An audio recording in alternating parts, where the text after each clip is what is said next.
You also mentioned something about being like individualism. That word I would never affiliate with Japan ever, to be honest with you, because it is all about sort of like being like everyone else, fitting in. Those are the more modern terms. I mean, you use the word shame, right? You want to avoid shame to your family, and like you want to bring honor to your family. Those are the words you hear in like Mulan, and those are the words that are sort of more archaic. Now I think of it as they are very pressured to fit in, and they're very pressured to sort of conform to this mold of what a culturally acceptable person is. And I think that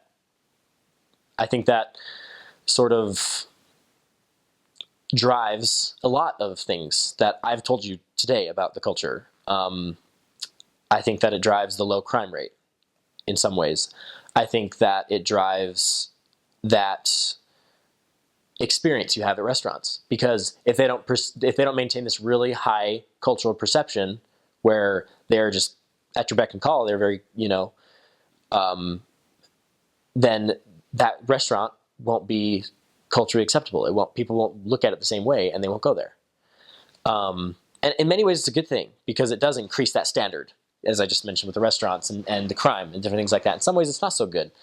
I very much kind of felt this new appreciation for America being the land of like the free, because I felt like that applied to your own opinions and the way you handled things, and every aspect of your life, like the thoughts in your own head, how you choose to dress, everything. I felt like more and more that's why they call America sort of the land of the free, because and freedom of speech, freedom of thought, freedom of religion. Like you really are free to do most anything. Obviously, there's limits, and chances are you will find, no matter how niche that group may be, you'll find a group of people that can appreciate the way you do things.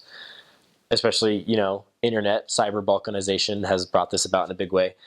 But you're allowed to do that. And in many ways, no one's really judging you. Yeah, people are judging you, but they're not considering you to be some social outcast that's completely unacceptable in their world just because you are a guy that wears pink shoes every day or something. I don't know, something like that, But in Japan, you're sort of expected to fit in.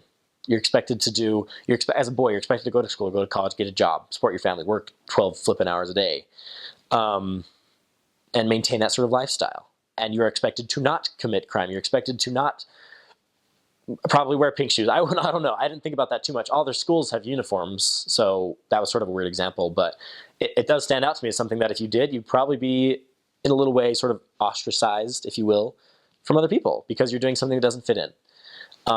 You're expected to not eat food while walking down the street, which is totally cool here, but it's something that I remember towards the end of my mission, I saw a teenager walking down the street and eating, and I was like, "Oh, who's that little punk think he is?"